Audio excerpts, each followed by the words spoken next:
Welcome to Wizards Institute, the #1 community to learn smart investing and financial independence. Hi, Yonah. Thank you for being on our channel. I'm excited. You're our first famous guest from Israel. In fact, our first guest from Israel. So could you tell us a bit about yourself, what you do on the investment side? And yeah, please. Absolutely. Yeah. No, first of all, thank you very much for having me. It's a pleasure to be joining you. Podcasting is one of my favorite pastimes. Doing a little bit about me, Yonah Weiss. I actually grew up in Southern California, been in Israel for a number of years now, working remotely. Before I started working in real estate, I was actually a teacher for many years, and it's kind of my passion. So I have a big family myself as well. So I have 6 kids. Oldest is 16. So I have a span of teaching them as well. So the teaching aspect comes in all shapes and sizes. And I've got involved in real estate about 5 years ago. And one of the things that really attracted me to real estate in general, and more specifically to multifamily and the commercial real estate space, was the opportunity.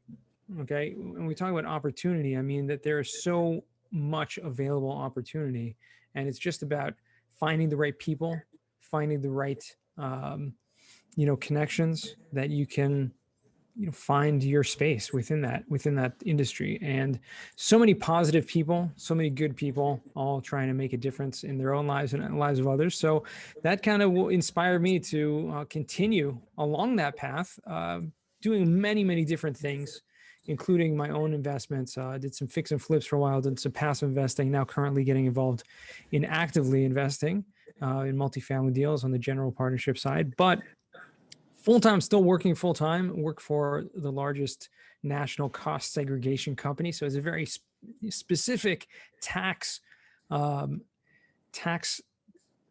guess, service for real estate investors. It allows them to save huge amounts on their income tax. And so it gives me the pleasure to just be networking and speaking with people in the industry all day long. And that's what I do. Great.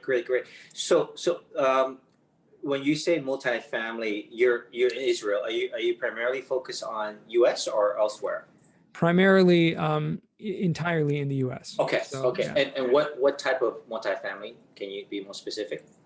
Sure. More specifically, everyone needs to pick a market, and everyone needs to pick, or a number of markets, and everyone needs to pick, things that speak to them. So the investments that I've done and am currently partnering with, those people who have more experience than I are, the kind of B and C class multifamily properties between a range of about 100 to 200 units, and specifically in markets in the Southeast. So Atlanta, North Carolina, South Carolina, a couple of the large markets in those states. Okay. Sorry, did you say B and C or B and D? B and C class properties, yeah. B and C. C is in Charlie. So workforce housing, 100 plus Correct. floor. Gotcha. Okay. And I would imagine in your work as a expert, that's also an asset class that you focus on? We do, yeah. I mean, we do everything really. So Okay. it gives us the ability to kind of be agnostic when it comes to investing, because since we're the largest national company, we're literally working from self-storage to retail to any type of commercial property, and multifamily is no Okay. stranger.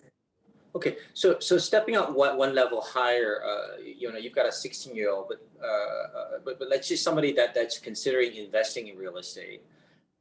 There's just so many different asset classes, right? Can you articulate why this particular asset class versus, let's say, A class, or versus, investing in Absolutely. China or Israel? Yeah, sure. And it comes with just years of just looking into different options and seeing what makes the most sense from a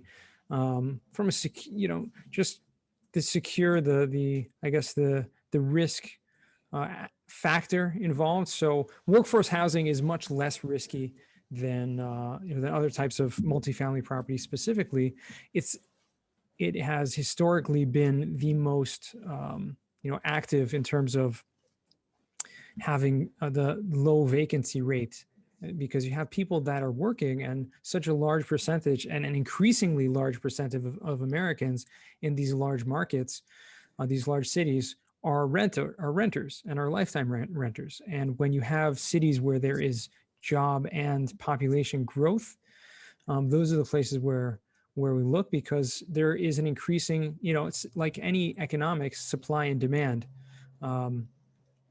There's an increasing demand for these types of properties. So when you can have a product and service clients, which is really how you have to look at real estate, more than a landlord to a tenant type relationship. It's really, you have a product, people are choosing to live there, and if you have something that is appealing, then they have a reason to choose your product over a different product. And so when there's demand in those cities, in those marketplaces, it makes it much more appealing. So that's one thing, because there is a lot less risk involved with those type of properties. We're looking at cash flow positive investments from day one, not heavy value add deals. Looking at things that don't need a huge renovation. They don't have high vacancy rates. These are properties that are functioning as is. Sure. Okay. Yeah, I think you cover quite a bit of this in your own channel and podcast, so I don't want to dive too deep into it. But let's take a case. I've got a cousin. She's very high up in Wall Street. Mm-hmm. Very nice salary, very large W-2 and taxes.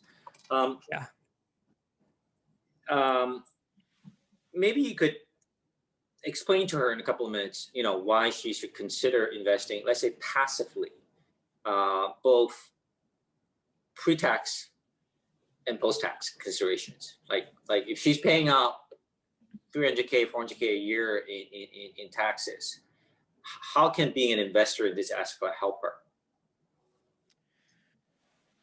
So in any investment, right, you're going to have tax involved on those investments as well. However, with real estate specifically, even as a passive investor, and even as someone who is not an active in the real estate profession, you have something called depreciation. And this depreciation, and what I do is cost segregation, which is just a very advanced form of depreciation, but allows for property owners to have a huge amount of more deductions than actual income. And so what that does, as a passive investor, you are passed along those deductions as well as the returns on your investment. And what ends up happening in the early years of ownership, usually in the first 5 years of an investment, you literally get the return on your investment, and the return on that investment is tax-free in most cases, which means that there's almost no other asset class or investment vehicle out there that I'm aware of that you can have, great, besides for the, great cash on cash returns, which are upwards of, 8% or 10% of preferred return on investment. There's two other major things that are happening. Number one is that the returns you're getting are essentially tax-free. Okay. So which means you may be making 10% of your investment on a year-to-year basis, and those returns are coming in tax-free. So whereas you're taxed on a very high rate on your ordinary income from your profession, you actually have a way to shelter some of that by investing that into real estate. The second thing that comes along with that is, oftentimes with this type of asset class, the investors have an equity stake, which means they own a portion of that property. And when there is a refinance, which is an incredible thing in the commercial real estate business, and it's a very common thing in the commercial real estate space to refinance the property every couple of years when the value goes up, to then get a better terms and get that appraised, the terms based on the new valued price. What happens is a lot of that capital from the original investment is returned on that refinance, though that return of capital is also tax-free, which means you're going to get a big chunk of that investment already back to you, even within a year or 2 or 3 years from that investment. You may be getting 50% of your entire investment amount back tax-free. Okay.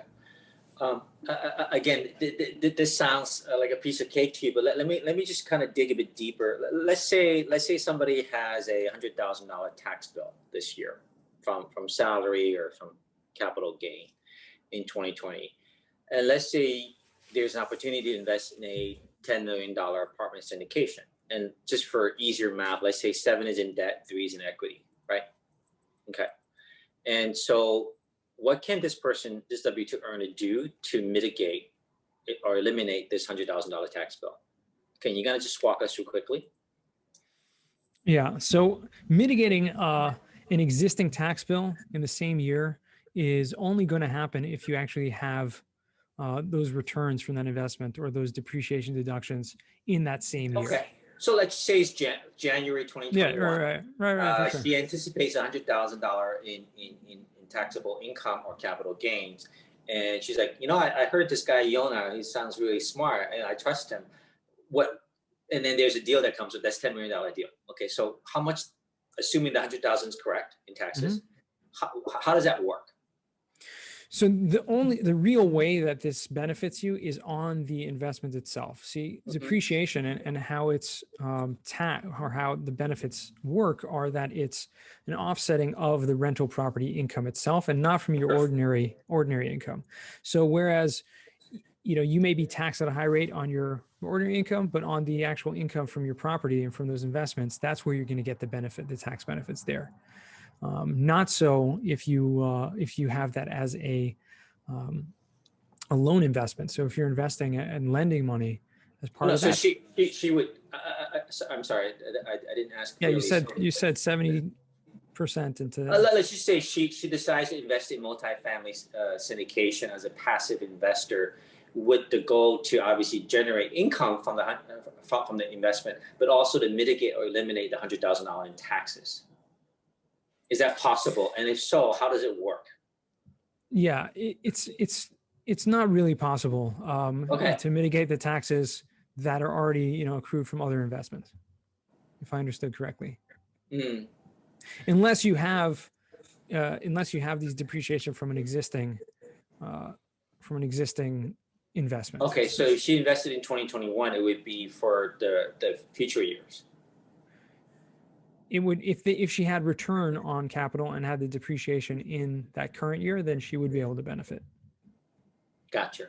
Okay, so I would imagine a lot of your clients or friends that invest in passively in multifamily are high W-2 earners and doctors, lawyers, bankers, whatnot, right?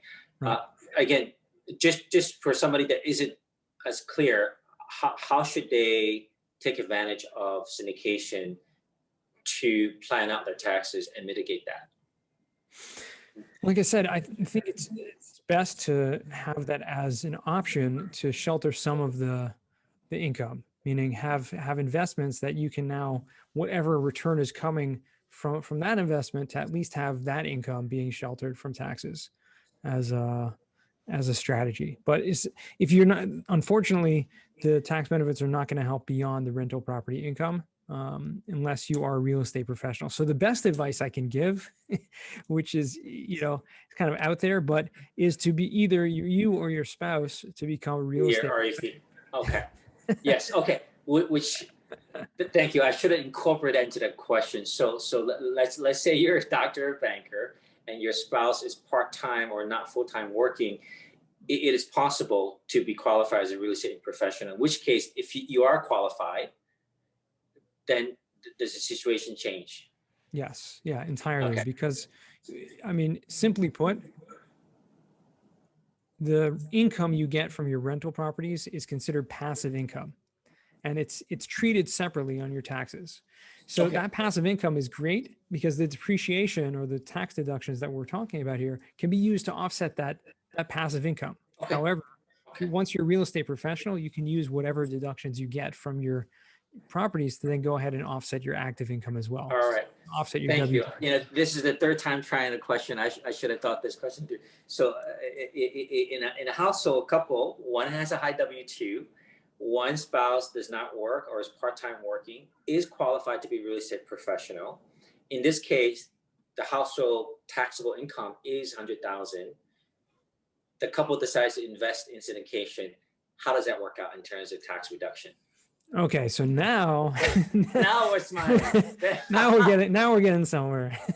So now what's happening is, because one of the couple is that real estate professional status, you can use the depreciation from your investments to offset your ordinary income as well, which means, and oftentimes, let's say you have $100,000 investment, Yes.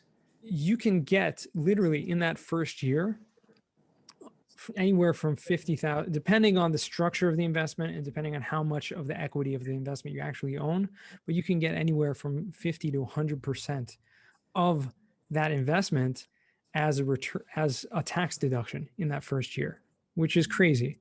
If you think about it, you put in $100,000 and you get that first year $100,000 tax deduction or $50,000 tax deduction.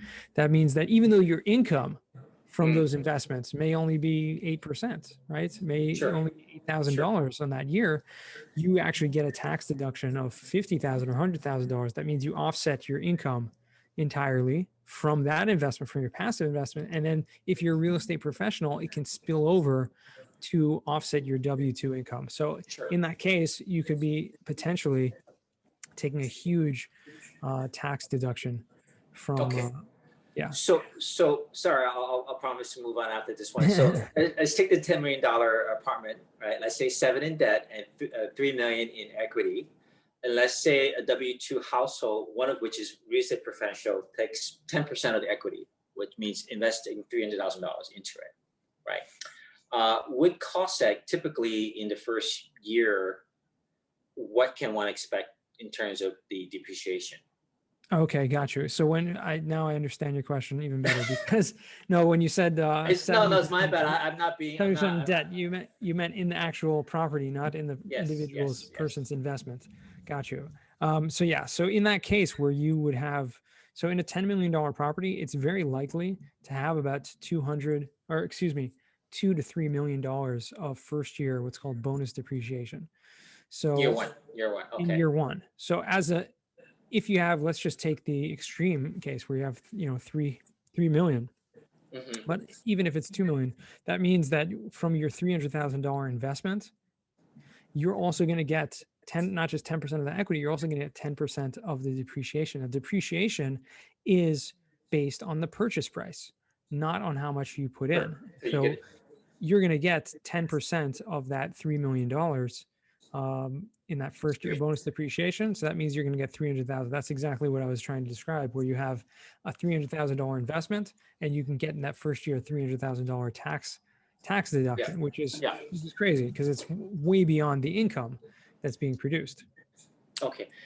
All right. I think I got it. And Okay. I actually try to explain this to some friends and relatives that are high W-2 earners. So again, correct me if I'm wrong, but this is important. If there's one takeaway from this episode, Yonah, because you're the expert, is let's say a W-2 household has a $300,000 tax bill, whether it's capital gains or W-2 owners.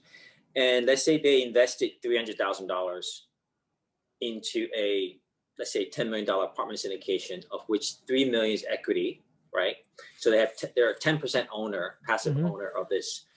And this asset hires you to do a cost seg. It's a good chance that in the first year, there's a $3 million depreciation, of which that investor that's putting in $300,000 could take a $300,000 tax write-off. Is that correct?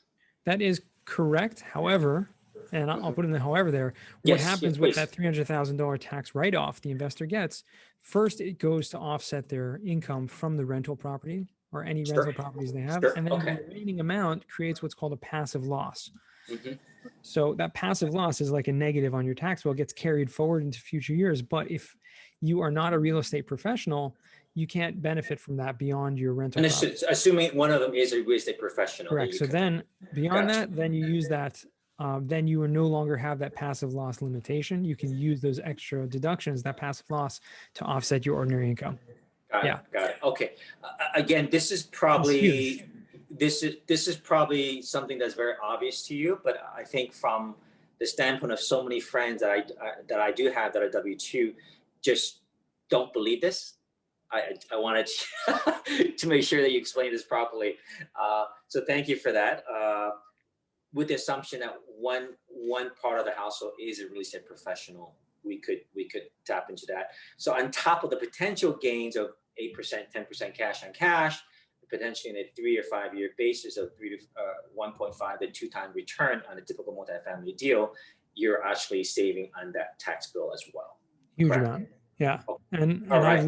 I've come across many people who have one partner in a couple has retired in order and to go full Just time to into real mitigate. estate Sure. in Sure. order to take full advantage Okay. of this. Okay. This episode will be personally emailed by me to at least a dozen people because they will respect what you say and they believe what you say. So thank you for that. Okay. Let's come back up to the high level, Yonah. Again, you're obviously a brilliant guy. How do you look at investing from an asset allocation standpoint? Like, again, this is not investment advice. I'm just curious. If you had $100, how are you investing, allocating this in terms of asset classes, geography, stage, whatnot? I'm just curious how you think about portfolio management. Sure. And it's a great question. Everyone has a different way of looking at things. Yes. I typically do what I'm personally most comfortable with. And so what I'm most comfortable with are things that I understand. And so Okay. for me, I've delved deeply into real estate and find that even though stocks and, definitely have, mutual funds and those kind of investments where, in the long run, the long-term investment that's getting returned. But from real estate, I like to diversify a little bit in terms of markets. So Sure. I fully believe that the workforce housing is a great asset class and has historically been very, very, even through recessions and whatnot, has been historically very good in terms of the returns. So I like to spread it out a little bit in terms of with some different operators. If I'm investing passively with those people who have had that long haul experience. So meaning they've been through a recession, they've been through these things, and they know how to take care of that. So there's really 2 factors that I'm looking at. Number 1 is the markets, and number 2 is the operators. And so for me, it's people that I trust, and so they've had a lot of experience. And then in terms of the markets, is those markets that I trust and that I understand and I've seen historically. Sure. Are you all in on real estate, or do you have other asset classes that you're investing active or passive? I wouldn't say I'm all in on real estate, but that's where I'm mostly in. And so, like I said, I definitely have some mutual funds and some other small stock portfolio, but I basically have pulled as much as possible out. Sure. Are there certain investment commandments or principles that you're sharing already with your 16-year-old kids? Yeah, well, the biggest principle that I share with them is that, and this just goes with the understanding and the responsibility of money, is that to definitely save and put things aside. Meaning, don't invest everything you have. Obviously, that's one thing, right? It could be you get the shiny object syndrome where you think this is a great opportunity and let's put more than I have. But no, only put in what you are willing to lose. So I would say maybe 10%, 20% max of your overall what you have in the pot to invest, and then beyond that to create streams of income, because the only way you can really make the most of your investments is if you have more money coming in that you can reinvest. Sure. No, that's great insights and advice for your kids. What books have you recommended or force fed to them on the business or investment side? I'm curious. I've got my list right here. You've got more kids. So. I haven't. I honestly haven't recommended any books to them on the investment side of things. Okay. Me personally, I've gained a tremendous amount more from listening to podcasts or just interacting with people that are in that, and kind of learning from as an apprentice type relationship more than reading anything and things like that. And yeah, so for me, I haven't really, at their age, haven't recommended anything yet. Okay. Yeah, this is also why we did the book, but a lot of the book's content is through listening to and interviewing smart people like yourself. It sinks in more, right? It sinks in a bit more than yeah. So Absolutely. great. Okay. So Yonah, any other parting words of investment advice for our audience? I would just reiterate what I said at the beginning, which is that, and I say this at the beginning of my podcast, the Weiss Advice podcast, is that your net worth is your net worth. Meaning, surround yourself with those people that are going to bring you up, because you will get so much more out of the relationships that you create, and how that can take you on much big, through those potential partnerships, or from the advice, or from the counsel, the advice you're getting from people who are more experienced than you. You're going to get so much more than trying to figure things out on your own. Fantastic. So Yonah, I think for the company in cost-seg, you come highly recommended. I know you did some good work for a project in Newton, New Jersey, I believe. Yeah. So I was lucky to invest in that project. But tell us about that company, how we can find you in that, and tell us what you care about and how we can again get in contact with you. Sure. So yeah, I mean, we're Madison Specs. Like I said, they're the largest national company. So we are actually based, our main headquarters is in New Jersey, but we work in all 50 states.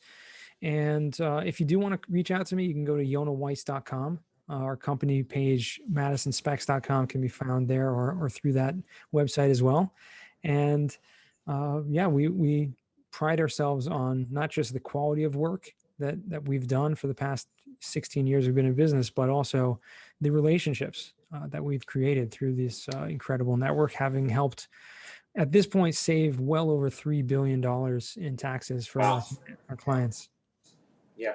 So Yonah has a large presence online, social media, YouTube, and podcast. I know you talk quite a bit about cost-seg, but again, if there's nothing else to take away on the savings for the W-2 that we just walked through.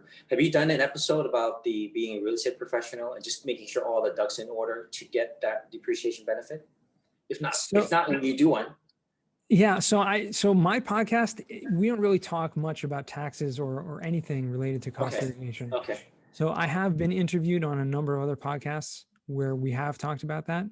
Gotcha. I'll try to recall if there's something I've gone into greater detail on that.